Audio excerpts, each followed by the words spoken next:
Hello दोस्तों, स्वागत है आप सभी का अपना चैनल अंकिता दीदी टीचिंग। तो आज हम पढ़ने वाले हैं नवबोध आदर्श उत्तर नवबोध संभावित प्रश्न पत्र सेट बी लेखा शास्त्र कक्षा 12वीं।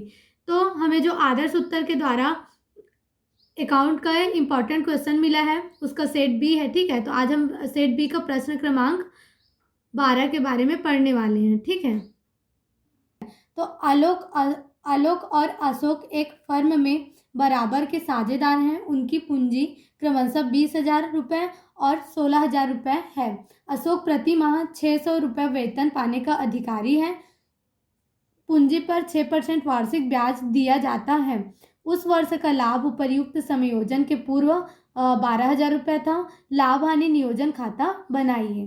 ठीक है, तो हम प्रश्न को एक बार आराम से पढ़ते हैं और समझते हैं। ठीक है, तो आलोक और अशोक एक फर्म में बराबर के साझेदार हैं। मतलब आलोक और अशोक क्या है, साझेदार है, और उनको जो भी लाभ हानि खाता हो लाभ या हानि होता होगा उसको क्या करते होंगे, बराबर हिस्से में बांटते होंगे। ठीक है, बांटते हैं मतलब उनकी पूंजी क्रमशः कितनी है, 20,000 रुपये और 16,000 रुपये। क्रमशः बोला तो क्या हो गया, आलोक का कितना होगा, 20,000 रुपये, और दूसरा क्रम में कौन है, अशोक का, तो अशोक का पूंजी कितना होगा, 16,000 रुपये होगा। ठीक है, फिर क्या है, अशोक प्रति माह 600 रुपये वेतन पाने का अधिकारी है। मतलब जो अशोक है उसको हर महीना कितना वेतन दिया जाता है जी, 600 रुपये दिया जाता है। ठीक है, अब क्या है, पूंजी पर 6% वार्षिक ब्याज दिया जाता है। मतलब इनकी जो पूंजी है 20,000 और 16,000, उसमें कितने परसेंट ब्याज दिया जाता है, इनको 6% ब्याज दिया जाता है। ठीक है, उस वर्ष का लाभ उपर्युक्त संयोजन के पूर्व कितना था, 12,000 रुपये था। मतलब ये सब, मतलब उस वर्ष का पूरा लाभ कितना है, 12,000 रुपये है ना। मतलब ये सब संयोजन जो वेतन देने के पहले मतलब वेतन देने के पहले और क्या है, जो पूंजी पर ब्याज देने के पहले उनका जो लाभ है वर्ष का वो कितना था, 12,000 रुपये। ठीक है, तो लाभ हानि नियोजन खाता बनाइए। हमको कौन सा खाता बनाना है जी, लाभ हानि नियोजन खाता बनाना है। ठीक है, तो लाभ हानि नियोजन खाता देखो, सबसे पहले तो हेडिंग देना पड़ेगा लाभ हानि नियोजन खाता करके। ठीक है, तो लाभ हानि नियोजन खाता हो गया। फिर उसके नीचे में हमको क्या लिखना पड़ता है, वर्ष लिखना पड़ता है ना। तो इस क्वेश्चन में हमको तो कोई भी प्रकार का वर्ष दिया नहीं है, मतलब किसी वर्ष का नाम तो दिया नहीं है। फिर भी इसको लिख देना 31 दिसंबर को समाप्त वर्ष हेतु करके, है ना। तो वो लिख दिए, है ना। फिर क्या है, हमको लाभ हानि नियोजन खाता का क्या बनाना पड़ेगा, प्रारूप बनाना पड़ेगा। तो इसका लाभ हानि नियोजन खाता का प्रारूप क्या होता है, पहले विवरण होता है, फिर आता है राशि, फिर विवरण, फिर क्या आता है, राशि। इस साइड क्या आता है, विकलन पक्ष होता है। जो बाया पक्ष होता है उसको क्या बोलते हैं, विकलन, और जो दाया पक्ष होता है उसको क्या लिखते हैं, समाकलन लिखते हैं। ठीक है, तो सबसे पहले लाभ हानि नियोजन खाता में आप क्या लिखना, जो वर्ष भर का लाभ रहता है, ठीक है, उसको लिखना है। तो हमको प्रश्न में दिया गया है उस वर्ष का लाभ उपर्युक्त समायोजन के पूर्व कितना है, 12,000 रुपये। ठीक है, तो जो लाभ है उसको सबसे पहले कौन सा साइड में लिखा जाता है, समाकलन पक्ष में लिखा जाता है। ठीक है, अब लेखो लाभ हानि नियोजन खाता है तो उसको लाभ करके तो लिख नहीं सकते, तो उसको क्या लिखा जाता है, शेष लाया गया लिखा जाता है। ठीक है, तो ये शेष लाया गया कितना हो जाएगा, 12,000 रुपये हो जाएगा, है ना। उसके बाद हमको क्या दिया गया है, पूंजी पर ब्याज, है ना। तो पूंजी पर ब्याज का एंट्री कौन साइड होता है, विकलन साइड में होता है ना। तो उसको पूंजी पर ब्याज खाता से लिखेंगे। फिर जितने साझेदार हैं उनका नाम लिखेंगे, आलोक और अशोक। ठीक है, तो देखो अब पूंजी की गणना कैसे करना है ना। तो देखो प्रश्न में हमको पूंजी पर कितना परसेंट ब्याज दिया गया है जी, पूंजी पर 6% वार्षिक ब्याज दिया जाता है। कितना परसेंट दिया जाता है, 6%। तो देखो अब 6% की गणना करते हैं ना पूंजी पर। अब देखो पूंजी पर ब्याज की गणना, है ना। तो पूंजी पर ब्याज, पहला बंदा कौन था जी, पहला साझेदार कौन था, आलोक था। ठीक है, आलोक का पूंजी कितना है, 20,000 रुपये प्रश्न में हमको दिया गया, तो 20,000 आ गया। और पूंजी पर कितना परसेंट ब्याज देना है, 6%। तो 6 बटा कितना आ गया, 100 आ गया। तो देखो ये दोनों जीरो से क्या हो जाएगा, कैंसिल हो जाएगा। अब इसको गुणा कर देते हैं, 6 शून्य शून्य, 6 शून्य शून्य, 6 दूनी 12। तो आलोक का कितना आ जाएगा, 1,200 रुपये आ जाएगा। ठीक है, पूंजी पर ब्याज। फिर दूसरा क्या है, दूसरा साझेदार कौन है, अशोक। तो अशोक का भी निकालेंगे, तो अशोक का पूंजी हमको प्रश्न में कितना दिया गया है, 16,000 रुपये। तो 16,000 आ गया। ठीक है, अब इसका भी कितना परसेंट देना है, पूंजी पर ब्याज 6%। तो 6 बटा कितना आ गया, 100 आ गया। अब ये दोनों जीरो आपस में इससे क्या हो जाएगा, कैंसिल हो जाएगा। तो इसको मल्टीप्लाई कर देते हैं। अब 6 शून्य शून्य हो जाएगा, 6 6 36 की 6, हासिल आई 3, 6 कम 6, 6 और 3 कितना हो जाएगा, 9। तो अशोक का पूंजी पर ब्याज कितना हो जाएगा, 960 हो जाएगा। ठीक है, तो उसी को लिखा गया है पूंजी पर ब्याज खाता से आलोक के हिस्से में आए हैं 1200 रुपये और अशोक के हिस्से में कितना है 960 रुपये। ठीक है, अब दोनों को ऐड कर देंगे तो टोटल कितना हो जाएगा, जीरो का जीरो, जीरो में 6 ऐड करेंगे तो 6 ही होगा, है ना। और 9 दो कितना हो जाएगा, 11 की 1, हासिल है 1, 1 1 कितना हो जाएगा, 2 हो जाएगा। तो टोटल कितना आ गया जी, 2160 रुपये आ गया। ठीक है, अब देखो वेतन खाता से 600 रुपये। तो 600 रुपये प्रश्न में क्या दिया गया है, अशोक प्रति माह 600 रुपये वेतन पाने का अधिकारी है। मतलब हर महीना जो अशोक है उसको कितना वेतन मिलता है जी, 600 रुपये मिलता है। तो उसी को लिखा गया है वेतन खाता से 600 वेतन मिलता है इसलिए 600। अब प्रति माह शब्द आया है ना वेतन के साथ में, तो उसको जब भी प्रति माह शब्द आता है तो हमको उससे किससे गुणा करना पड़ता है, 12 से गुणा करना पड़ता है। ठीक है, तो 600 गुणा कितना हो गया, 1200 हो गए, सॉरी 12 हो गए, है ना। अब इस दोनों को मल्टीप्लाई करेंगे तो कितना आ जाएगा, 7200 आ जाएगा। ठीक है जी, अब ये सब हो गया। ठीक है, अब दोनों साइड को क्या करेंगे, ऐड करेंगे जी।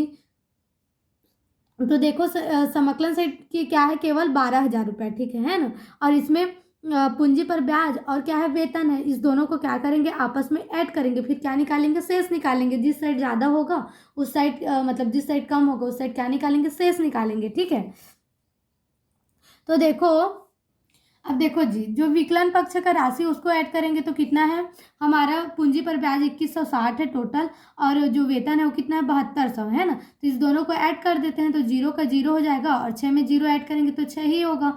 1 और 2 कितना हो जाएगा, 3 हो जाएगा, और 2 और 7 कितना हो जाएगा, 9 हो जाएगा। तो विकलन पक्ष का टोटल कितना है, 9360 है। ठीक है, और समकलन पक्ष में हमको टोटल कितना है, लाभ दिया है 12,000 रुपये।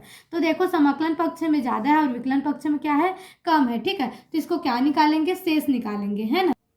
तो शेष कैसे निकालते हैं, जो ज़्यादा रहते हैं उसमें कम को क्या करते हैं, घटाते हैं। ठीक है, तो देखो 12,000 में क्या करेंगे, 9,360 को घटाएंगे तो कितना आएगा, जीरो का जीरो, 10 में से 6 जाएगा तो कितना आ जाएगा, 4। अब ये कितना हो गया, 9, 9 में से 3 जाएगा तो कितना हो जाएगा, 6, और ये कितना हो गया जी, 1 हो जाएगा। 1 में से तो 9 घटेगा नहीं, तो इसको टोटल कितना मानेंगे, 11, 11 में से 9 जाएगा तो कितना बच जाएगा, 2। तो हमारा जो विकलन साइड शेष जाएगा वो कितना होगा, 2640 होगा। लेकिन लाभ हानि नियोजन खाता में इसको शेष ले गए करके नहीं लिखते, बल्कि क्या करते हैं, इसको साझेदारों का लाभ मानते हैं। यदि हमारा जो शेष है वो कौन से पक्ष में जाता है, विकलन पक्ष में, तो उसको साझेदारों का क्या माना जाता है, लाभ माना जाता है। ठीक है, तो उसको विकलन पक्ष में कैसे लिखते हैं, पूंजी खाता से, और जो भी साझेदार रहते हैं उसके नाम आता है, तो पूंजी खाता से आलोक और अशोक। ठीक है, अब इसको विभाजन करते हैं। ठीक है, तो देखो हमारा शेष कौन सा ऐड गया है जी, विकलन पक्ष में गया है। तो विकलन पक्ष में गया है मतलब हमको क्या हुआ है, लाभ हुआ है ना। तो उसी को लिखा गया है लाभ हानि का विभाजन, मतलब हम लाभ का विभाजन कर रहे हैं। ठीक है, तो लाभ हानि का विभाजन करके आपको वर्किंग नोट करना है। फिर पहले बंदा कौन होगा जी, आलोक होगा। तो आलोक को 2640 में कितना मिलता है, इसको जानने के लिए कैसे करेंगे, 2640 का गुणा हम क्या करेंगे, इनके अनुपात में करेंगे। तो इन लोग कौन से अनुपात में बांटते हैं, बोला है प्रश्न में, बराबर अनुपात में। तो बराबर अनुपात में टोटल कितने साझेदार हैं, 2 साझेदार है ना। तो इसका क्या हो जाएगा, 1/2 हो जाएगा, है ना। तो इसको कैसे हल करेंगे, 2 1 कम 2, 2 1 कम 2, 2 3 6, 2 दूनी 4 और 2 शून्य 0, है ना। अब 1320 हो गया, 1320 एक कम कितना होगा, 1320। तो आलोक को कितना हिस्सा मिलेगा, 1320 मिलेगा। ठीक है, फिर उसके बाद कौन है, अशोक है। तो अशोक को भी उतना ही मिलेगा, फिर भी इसको हल करके दिखा देना है। ठीक है, 2640 टोटल है और इसका भी अनुपात कितना होगा, बराबर अनुपात है तो 1/2 ही होगा। तो 2 1 कम 2, 2 3 6 और 2 दूनी कितना हो जाएगा, 4 और 2 शून्य 0, और 1320 एक कम 1320। तो जो अशोक है उसको भी लाभ में कितना हिस्सा मिलेगा, 1320 मिलेगा। ठीक है, तो उसी को लिखा गया है पूंजी खाता से। इसको लाभ भी लिख सकते हो ना, पूंजी खाता से करके ब्रैकेट में आप क्या लिख दिया ना, लाभ लिख देना। ठीक है, अब आलोक के हिस्से में कितना है, 1320 आया, और अशोक के हिस्से में भी कितना है, 1320। अब दोनों को ऐड कर दोगे तो कितना आ जाएगा जी, 2640 हो जाएगा। तो अब ये सभी को आप ऐड करोगे तो इसका भी टोटल कितना हो जाएगा, 12,000 रुपये, और इस साइड का कितना था, 12,000 था, तो 12,000 हो गया। अब दोनों पक्ष क्या हो गया, बराबर हो गया। तो हमारा जो लाभ हानि नियोजन खाता है वो क्या हो गया, बन गया। ठीक है, अब देखो प्रश्न क्रमांक 12 का अथवा क्वेश्चन। ठीक है, तो अथवा में क्या दिया गया है, अ और ब एक फर्म में साझेदार हैं जो 3-2 के अनुपात में लाभ हानि बांटते हैं। उन्होंने स को 1/5 भाग के लिए साझेदार बनाया। स 30,000 रुपये पूंजी के लिए वह अपने भाग की कुल ख्याति 16,000 रुपये में से 10,000 रुपये नगद लाता है। आवश्यक पंजी प्रविष्टियां कीजिए। ठीक है। तो हम प्रश्न को आराम से समझते हैं, ठीक है। अ और ब क्या है, एक फर्म में साझेदार है, मतलब जो व्यापार है उसका कितने साझेदार हैं जी, 2 हैं। और वो पहला कौन है, अ, और दूसरा कौन है, ब, ठीक है। जो 3-2 के अनुपात में लाभ हानि को बांटते हैं, मतलब उनके व्यापार से उनको लाभ होता होगा तब भी 3-2 के अनुपात में बांटते हैं, हानि होता है उसको भी वही अनुपात में बांटते हैं, ठीक है। फिर उन्होंने क्या किया, उन्होंने स को 1/5 भाग के लिए, मतलब अपने व्यापार का जो 1/5 भाग है उसके लिए साझेदार बनाया, ठीक है। अब साझेदार बनाएंगे तो फ्री में तो नहीं बनाएंगे, स को भी तो कुछ लाना पड़ेगा, है ना। तो 30,000 रुपये पूंजी के लिए, मतलब व्यापार के संपत्ति में अधिकार प्राप्त करने के लिए वो कितना लेके आता है, 30,000 रुपये लेके आता है। वो अपने भाग की कुल ख्याति 16,000 रुपये में से 10,000 रुपये लाता है। ख्याति मतलब क्या होता है, जो व्यापार के संपत्ति का उपयोग करके हम लाभ प्राप्त करते हैं, तो उस लाभ में हिस्सा प्राप्त करने के लिए जो राशि लाया जाता है उसको क्या बोलते हैं, ख्याति की राशि बोला जाता है, ठीक है। तो ख्याति के रूप में कितना लाना था, उसको 16,000 रुपये लाना था, लेकिन लाता केवल कितना है जी, वो 10,000 रुपये नगद के रूप में लाता है, ठीक है। तो आवश्यक पंजी प्रविष्टि कीजिए, मतलब हमको क्या करना है जी, जर्नल प्रविष्टि करना है, ठीक है। तो अब देखो पंजी प्रविष्टि करते हैं, ठीक है। तो पंजी प्रविष्टि का प्रारूप क्या होता है जी, दिनांक, विवरण, खाते पृष्ठ, विकलन राशि, फिर क्या आता है, समाकलन राशि, ठीक है। तो देखो सबसे पहला जनरल प्रविष्टि क्या है, रोकड़ खाता विकलन स के पूंजी खाता से और ख्याति खाता से, ठीक। तो देखो ये प्रविष्टि होगा कैसे, 30,000 रुपये पूंजी के लिए वो अपने भाग की कुल ख्याति के लिए 16,000 में से 10,000 रुपये नगद लाता है। तो ले दे के व्यापार में क्या आ रहा है, रोकड़ आ रहा है, तो इसलिए रोकड़ खाता क्या होगा, विकलन होगा। अब ये और क्या समाकलन क्या होगा, स अपने पूंजी के लिए ला रहा है तो स के पूंजी खाता से, और रोकड़ और किसके द्वारा, किसके लिए आ रहा है, ख्याति के लिए आ रहा है, तो ख्याति खाता से हो जाएगा, ठीक है। तो स के पूंजी खाता में कितना आएगा, 30,000 रुपये, पूंजी के लिए कितना ला रहा है, 30,000, और उसको ख्याति के लिए लाना कितना है, 16,000, लेकिन केवल लाया कितना है अभी, 10,000 रुपये। तो ख्याति में कितना आ जाएगा, 10,000 रुपये आ जाएगा, ठीक है। अब 30,000 और 10,000 को ऐड करेंगे तो कितना हो जाएगा, 40,000। तो टोटल रोकड़ के रूप में हमको कितना प्राप्त हुआ है जी, 40,000 रुपये प्राप्त हुआ है, ठीक है।